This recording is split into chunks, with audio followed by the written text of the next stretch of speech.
ஐயோ பயந்துட்டேன். ஏதாவது போய் வச்சுக்கோ.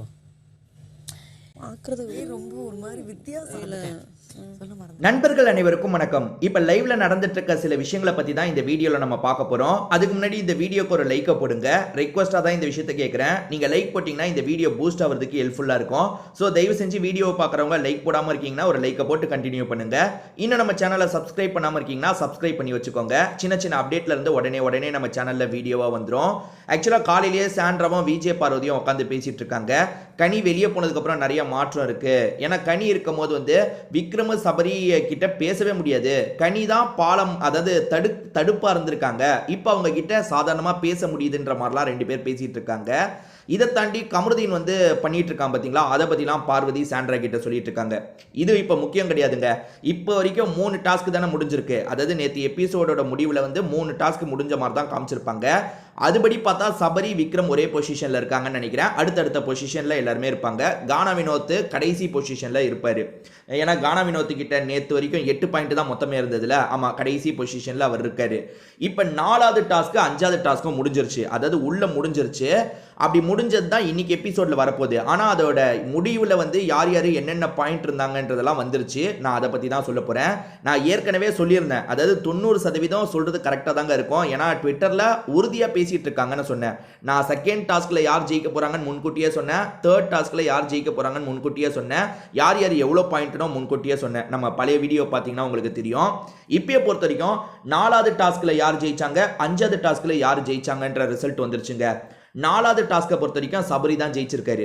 4வது டாஸ்கை பொறுத்த வரைக்கும் சபரி ஜெயிச்சிருக்காரு. 5வது டாஸ்கை பொறுத்த வரைக்கும் விஜே பார்வதி ஜெயிச்சிருக்காங்க. அதே மாதிரி 4வது டாஸ்க்ல சில பிரச்சனை நடந்திருக்கு. என்ன பிரச்சனைன்னு சொல்றேன்.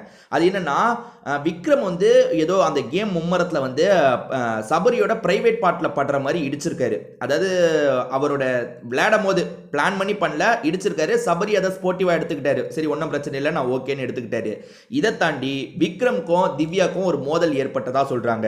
அதாவது விக்ரமும் ஏற்கனவே வந்து அந்த செகண்ட் டாஸ்க், அந்த பால் எடுக்கிற டாஸ்க்லயே 2 பேருமே வந்து சண்டை போட்டிருப்பாங்க. விக்ரம் ரொம்ப ரூடாலாம் நடந்திருப்பாரு. டாஸ்க்னு வந்துருச்சுன்னா விக்ரம் ரொம்ப ரூடா தான் நடந்துட்டு இருக்காரு. அந்த மாதிரி திரும்பி 4வது டாஸ்க்ல விக்ரமுக்கும் திவ்யாக்கும் ஒரு மோதல் ஏற்பட்டதா சொல்றாங்க. சரி, அதை விடுங்க. 5வது டாஸ்க் என்ன டாஸ்க்னு தெரியல. விஜே பார்வதி தான் ஜெயிச்சிருக்காங்க. ஓகேவா? இதை தாண்டி 5 டாஸ்கோட முடிவில் தொட முடியாத லெவலுக்கு சபரி போயிட்டாரு. எந்த லெவலுக்கு போயிருக்காருன்னா, ஏன்னா 5வது டாஸ்க்ல விஜே பார்வதி ஜெயிச்சிருந்தாலும் சபரியும் நிறைய பாயிண்ட் எடுத்திருக்காரு போல. அந்த ஸ்கோர் போர்டில் எங்கேயோ சபரி போயிட்டாரு. எந்த அளவுக்கு போயிட்டாருன்னா, சபரி 34 பாயிண்ட் போயிட்டாருங்க. 5 டாஸ்கோட முடிவில் சபரி 34 பாயிண்ட். பக்கத்தில் கூட யாருமே போக முடியல. ஏன்னா வந்து செகண்ட் பொசிஷன்ல இருக்கிறது 2 பேர். ஒன்று கமருதீன், இன்னொன்று பார்வதி. அப்போ பார்வதி செகண்ட் பொசிஷனுக்கு வந்துட்டாங்க.